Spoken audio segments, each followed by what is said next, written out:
AITA for leaving my Bumble date stranded at a restaurant after she admitted she was going to her guy best friend's place after the date.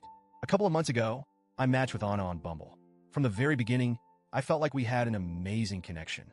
Anna was charming, funny, and genuinely engaging in all our conversations. We texted back and forth for a few weeks before moving to long FaceTime calls. These weren't just casual chats. They were hours-long conversations where we talked about our lives, our families, and our hopes for the future. We laughed a lot, shared embarrassing childhood stories, and even bonded over our shared love for the same obscure indie bands. It felt effortless. And for the first time in a long time, I thought I'd found someone who truly got me.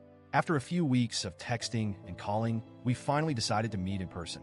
I was excited but nervous. I wanted to make a good impression, so I suggested we go to this nice restaurant I've been wanting to try. It was a bit out of the way for both of us, but I thought it would be worth it. When I mentioned it to Anna, she seemed genuinely excited. She also asked if I could pick her up and, after the date, drop her off at her best friend's place because they had a movie night planned.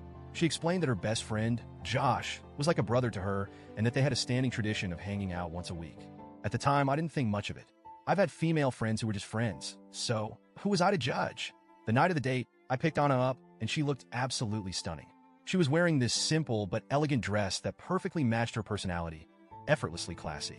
On the way to the restaurant, we talked and laughed like we always did.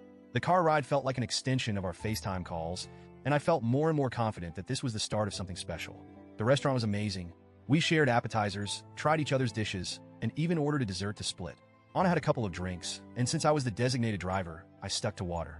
The conversation flowed so naturally that it felt like we'd known each other for years. By the time we finished dinner, I was already thinking about when I could see her again. That's when everything changed. As we were wrapping up and waiting for the check, Anna casually mentioned, "Hey, can you drop me off at Josh's after this?"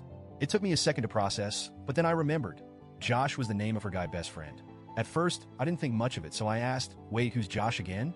Anna hesitated for a moment, then gave me an awkward smile. "Oh, Josh is my best friend. We hang out all the time. He's the one I'm having the movie night with tonight." Something about the way she said it made me pause. There was a slight nervousness in her voice, and I couldn't help but feel like there was more to the story. Trying to sound casual, I asked, "So, what's the deal with you two?" Anna sighed and looked down at her hands. "Okay, I want to be honest with you because I really like you, and I think you deserve to know the truth.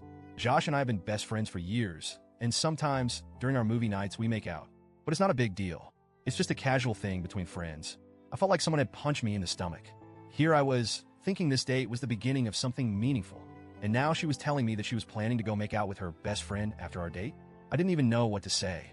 My mind was racing, and I could feel a mix of anger, disappointment, and humiliation building up inside me.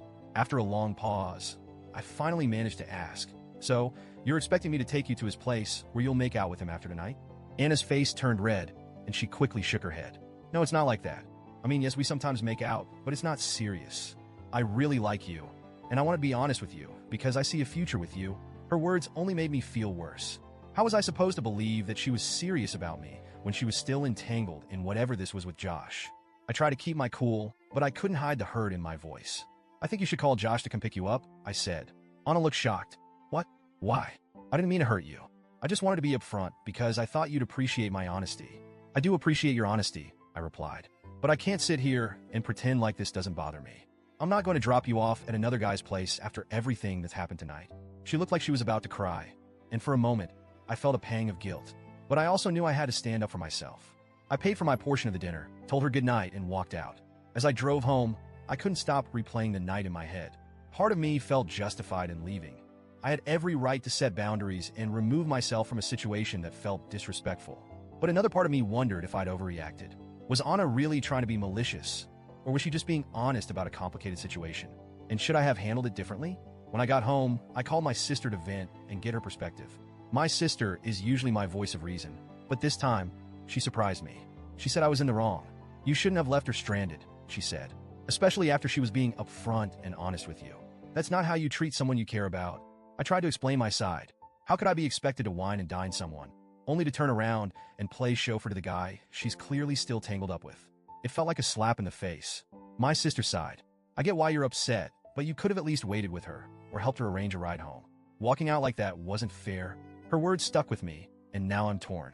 On one hand, I feel like I had every right to walk away from a situation that made me uncomfortable. On the other hand, was it really necessary to leave Anna there? especially when she'd been honest about her situation. I keep replaying the night in my head, wondering if I overreacted or if this was just a hard lesson for both of us. So, Reddit, AITA for leaving Anna at the restaurant after what she told me? Or was I justified in walking away from something that felt wrong?